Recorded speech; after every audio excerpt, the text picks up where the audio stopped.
Okay, so get this right. Hmm. I'm in the middle of like a super intense workout the other day, yeah. Okay. And my music just cuts out. Uh-oh. And I'm like, "Oof, not the Bluetooth again, you know? Yeah. But then a second later, this like elevator music starts blasting through the gym speakers. Oh, no. Turns out my phone had like decided to connect to the gym's sound system instead of my headphones. I was gonna say that's quite the workout playlist you got going there. Right. And like everyone's staring at me trying to figure out who the musical criminal is. Like, I bet. so yeah, pretty embarrassing. But it got me thinking about like, okay, Bluetooth is everywhere, which is super convenient. But like, what's the security trade-off there? Right. What are we giving up for that wireless freedom, you know? Yeah, for sure. And that's what we're diving into today. We've got this article. It's called just a sec. Here it is. Bluetooth, not as private as you think, and it's got some pretty interesting insights. Yeah, I was really struck by this article, Yeah. because it highlights something I think a lot of us kind of just take for granted, you Yeah, know? totally. Like we love the convenience of Bluetooth, but we rarely stop to think about the potential risks. Right, right.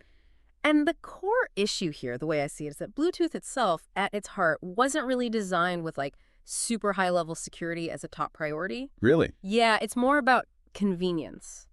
Huh. So think of it this way, right? Yeah. Sending data over Bluetooth, especially with older versions, it's kind of like sending a postcard instead of a sealed letter, you know? Oh, okay. So anyone could like intercept it theoretically. Exactly. That information is just kind of floating out there in the airwaves.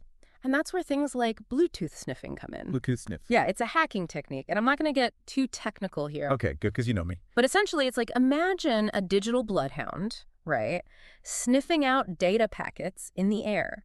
And especially with older Bluetooth versions that had weaker encryption, it's not that hard for someone with the right skills to potentially eavesdrop on conversations or even worse, access data. Okay, now that's kind of freaking me out. So like, are you saying like my old phone, like the one I've had for 5 years, is that more vulnerable than say these new headphones I got? Yeah, it's definitely a factor. Older devices often have older Bluetooth versions, which can be more easily exploited. But Yeah. honestly, even with the newest, shiniest gadgets, risks remain.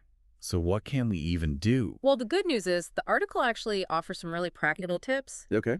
Like one of the simplest, and I know it sounds obvious, but turning off Bluetooth when you're not actively using it. Out of sight, out of mind kind of thing. Exactly. It drastically reduces the window of opportunity for any would-be attackers. Yeah. It's like locking your front door, even if you're just stepping out for a minute. Okay, that makes sense. I'll be honest, I'm guilty of like leaving it on all the time, you know, just for the convenience factor. Oh, sure, we've all been there. But making that small change, it can actually make a big difference. Another thing the article stressed was regularly reviewing your list of paired devices. Oh yeah, good point. I mean, I've had my phone for like, I don't know, years. Who knows what's lurking in there, right? Yeah. Exactly. Think about it. Do you really want some random devices from like a coffee shop you went to 6 months ago still having those digital keys to your life? Nope, not at all. Right. And speaking of leaving yourself vulnerable, the article brought up something I found particularly interesting. Device names. Oh yeah, yeah. They said using like your real name or any personal info in the device name is a huge no-no. Right. It's like putting a big sign on your back. But how would a hacker even know like what device names to target? Well, think of it this way. You're at the airport and you leave your luggage unattended with a big, bright tag that screams your name and home address.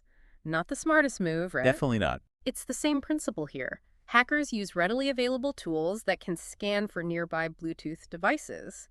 So when they see a device named John's iPhone or Sarah's laptop, it's like they've hit the jackpot. Okay, yeah, I never thought about it that way. Mm. So I guess my headphones Audiophile Pro 3000, probably not that bad then, huh? You're probably in the clear. But yeah, sticking with a generic name or even something funny and ambiguous can add an extra layer of obscurity, which never hurts. Good to know. So the main takeaway here is even small, simple precautions can make a world of difference when it comes to Bluetooth security. Absolutely. This deep dive, it wasn't meant to like make you paranoid or anything. Right. It's about empowering you. You're using this technology every day, so the more informed you are, the more you can protect your privacy. Right. And especially as we move forward, right? we're only going to have more devices, Yeah. more data flying through the airwaves. It's Yeah. kind of like we're all on this like crowded train together. Okay. And it's getting more crowded every day. Right. So, yeah, it's more important than ever to be mindful of our own security practices. Don't leave your digital door unlocked. Very true. Keep those devices secure. Excellent advice. Yeah. All right. Well, on that note, we're going to go ahead and wrap things up here. But I'm curious, for you, the listener, what are your thoughts on all this? Do you think the convenience of Bluetooth is worth the potential security trade-offs? Hit us up on social media and let us know your thoughts.